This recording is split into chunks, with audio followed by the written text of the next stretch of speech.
ولا تحسبن الذين قتلوا في سبيل الله أمواتا بل أحياء عند ربهم يرزقون فرحين بما آتاهم الله من فضله صدق الله مولانا العظيم.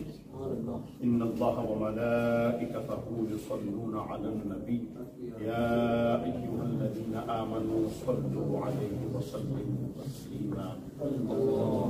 اللهم صل وسلم وبارك على سيدنا ومولانا محمد وعلى آله وأصحابه وبارك وسلم عليه. صلاة وسلام عليك يا سيدي يا رسول الله وعلى آلك وأصحابك يا سيدي يا حبيب الله. الصلاة والسلام عليك يا رحمة للعالمين وعلى آلك وأصحابك يا شفيع المذنبين.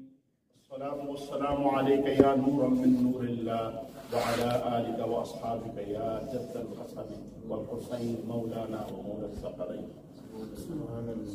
میرے لیے نہایت واجب احترام محترم المقام لائق صدر محترم جناب حضرت علامہ قاری حافظ محمد صدیق مصطفی صاحب متظر العالی، محترم المقام جناب صدر منہاج القرآن جرمنی سابق جناب شبیر احمد کھوکر صاحب، محترم المقام جناب سابق جنرل سیکرٹری منہاج یورپین کونسل جناب حاجی محمد افضل قادری صاحب، میرے ساتھ تشریف لائے ہوئے تحریک منہاج القرآن کے رہنما جناب وٹسن باغ سے شفیق اللہ صاحب، اس کے علاوہ محترم جناب ملک غلام سرور امان صاحب، بزرگ تمام جو احباب تشریف لائے آج کی اس بابرکت محفل میں، سب کو میں خوش آمدید بھی کہتا ہوں. خصوصاً جن احباب کا میں نے ذکر کیا، تحریک منہاج القرآن فرینکفرٹ اوفنباگ نے آج جو مجلس سجائی ہے، اس میں ان تمام احباب کی تشریف آوری پر ان کا شکریہ ادا کرتا ہوں. حضرات گرامی کا چونکہ ہمارے پاس وقت مختصر ہے، چند گزارشات آپ کے گوش گزار کر کے محرم الحرام کے حوالے سے میں نے آپ کے سامنے قرآن مجید فرقان حمید کی سورہ آل عمران کی ایک آیت مقدسہ اور دوسری کا کچھ حصہ تلاوت کرنے کا شرف حاصل کیا. اللہ پاک نے ارشاد فرمایا وَلَا تَحْسَبَنَّ الَّذِينَ قُتِلُوا فِي سَبِيلِ اللَّهِ، ہرگز گمان بھی مت کیجئے،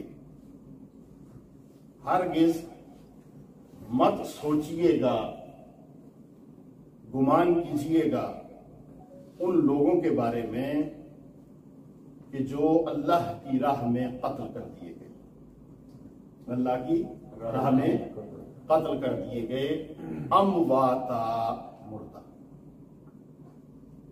امواتا ہرگز ہرگز گمان بھی نہ رکھیے گا کہ جو لوگ اللہ کی راہ میں قتل کر دیے گئے کہ وہ مردہ ہیں. وہ لوگ جو اللہ کی راہ میں قتل کر دیے گئے ان کے بارے میں ہرگز ہرگز یہ گمان بھی نہ رکھیے گا کہ وہ مردہ ہے.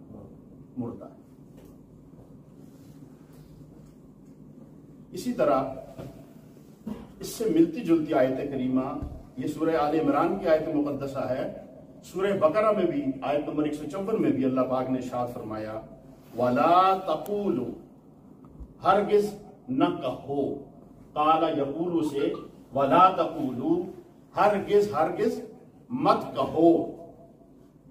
یہاں وَلَا تَقُولُوا مطلب زبان سے روکا گیا کہ کبھی بھی اپنی زبان سے یہ کلمہ ادا مت کرنا کہ جو لوگ اللہ کی راہ میں شہادت کے مرتبے پر فائز ہوئے وہ مر گئے. زبان سے روکنے کے بعد اگلا خیال جو کسی انسان کو آ سکتا ہے وہ اس کے دل اور دماغ میں بھی آ سکتا ہے.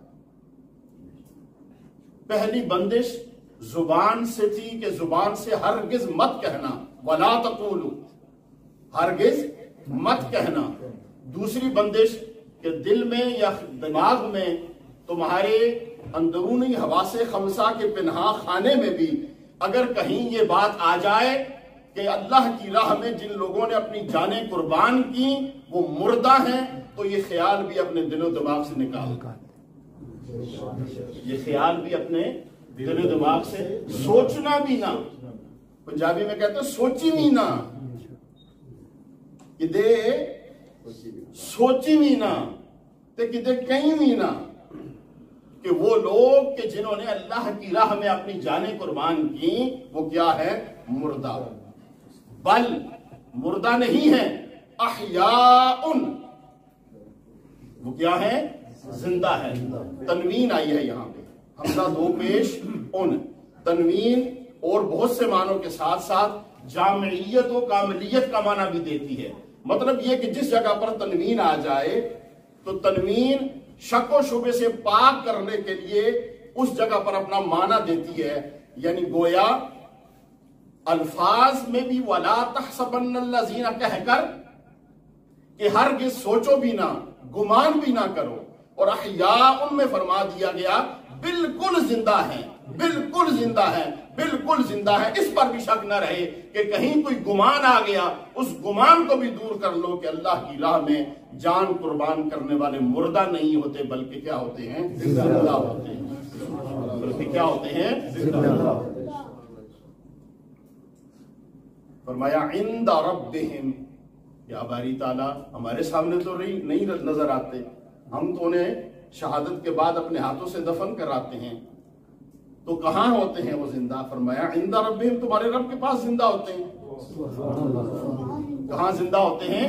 فرمایا تمہارے رب کے پاس زندہ ہوتے ہیں. یا باری تعالیٰ آپ کے پاس رہتے ہیں, رہتے کیسے ہیں؟ کھانا پینا. فرمایا تم یہ مت خیال کرو کہ تم دنیا میں زندہ رہ کر ہی کھاتے ہو, میرے پاس شہادت کا مقام میرے لیے جان لٹا کر جو میری بارگاہ میں پہنچ جاتا ہے, بل احیاء عند ربہم, نہ صرف وہ اپنے رب کی بارگاہ میں زندہ ہے, بل احیاء عند ربہم یرزقون, بلکہ میں ان کو رزق بھی دیتا ہوں, کھانا پینا بھی دیتا ہوں. کہاں زندہ رہتے ہیں؟ فرمایا میرے پاس, تمہارے رب کے پاس زندہ رہتے ہیں. باری تعالیٰ کھاتے پیتے بھی ہیں, بالکل کھاتے پیتے ہیں, یرزقون. فرمایا, پوچھا یا باری تعالیٰ ان کا حال کیا ہے, وہ وہاں کس حال میں رہتے ہیں؟ نبی کریم علیہ السلام کا معمول مبارک تھا, حدیث مبارکہ میں آتا ہے کہ آپ ہر سال غزوہ احد میں شہید ہونے والے تمام صحابہ کے قبور پر آپ تشریف لے جایا کرتے, وہاں کھڑے ہو کر آپ ان کی دعائیں بھی کرتے, ان کے ساتھ گفتگو بھی فرماتے, جب دعا کر لیتے تو صحابہ کے لیے تو یہ بات معمول کی تھی کہ دعا ہو گئی, لیکن ان کے ساتھ گفتگو ہوتی. تو صحابہ نے پوچھا یا رسول اللہ آپ تو ان کے ساتھ گفتگو فرماتے ہیں, تو فرمایا احد کے جو صحابہ احد میں شہید ہوئے تھے, اللہ نے فوراً ان کی شہادتوں کے بعد ان کو پر لگا دیے تھے قالب میں, اور وہ عرش کے ساتھ جو لٹکی ہوئی لالٹینیں ہیں وہاں ان کے گھر ہیں, وہاں وہ رہتے ہیں, جنت کی نہروں سے پانی پیتے ہیں, وہاں کی پاکیزہ خوراکیں کھاتے ہیں. سبحان اللہ. عند ربہم یرزقون, عند ربہم یرزقون. امام علی مقام امام حسین علیہ السلام کا یہاں ہم درس سن رہے ہیں, آپ کی یاد منا رہے ہیں. قیامت والا دن ہوگا, حوض کوثر پر, انا اعطیناک الکوثر. یہ جو حوض کوثر اس کا ایک معنی ہے, ان معنوں میں ایک معنی یہ بھی ہے کہ حوض کوثر کیا ہے. فرمایا قیامت والے دن ایک خاص بہت لمبی ٹھنڈی میٹھی انتہائی خوبصورت نظر آنے والی نہر جو ساری جنتوں میں گھوم پھر رہی ہوگی, اور اس کے مرکزی مقام پر, مرکزی دروازے پر آقائے دو جہاں علیہ السلام وہاں کھڑے ہوں گے. آپ کی دائیں جانب جناب حضرت امام حسن علیہ السلام اور بائیں جانب جناب حضرت امام حسین علیہ السلام تشریف فرما ہوں گے.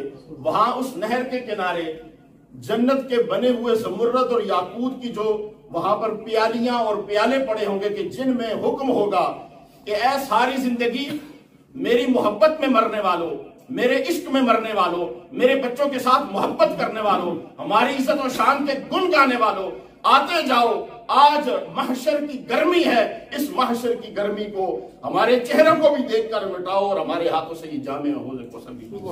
نعرہ تکبیر, نعرہ رسالت, نعرہ رسالت, نعرہ حیدری، علماء اہل سنت، تو فرمایا کہ اس بات پر سوچو بھی نہ کہ اللہ کی راہ میں جو شہید کر دیے گئے وہ مردہ ہیں، وہ زندہ ہیں، انہیں اپنے رب کے ہاں رزق عطا فرمایا جاتا ہے۔ تو فرمایا باری تعالیٰ وہ وہاں پچھلوں کو یاد کر کر کے پریشان تو نہیں ہوتے، کیا وہ وہاں خوش ہوتے ہیں؟ فرمایا بالکل، فرحین بما آتاہم اللہ من فضلہ، وہ وہاں خوش ہیں اور اس فضل پر جو اللہ نے ان پر کیا ہے ہمیشہ شاداں و فرحاں رہتے ہیں، کسی قسم کی پریشانی نہیں ہوتی، کسی قسم کی پریشانی۔ حضرات گرامی قدر، ایک عام شخص جو دنیا سے مسلمان مومن رخصت ہو جاتا ہے، جس کو جنت جو قبر کے سوالوں کے جواب دینے میں بھی آسانی ہوتی ہے اور یہ مرحلہ پار کر کے وہ جنت میں پہنچ جاتا ہے۔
زہرا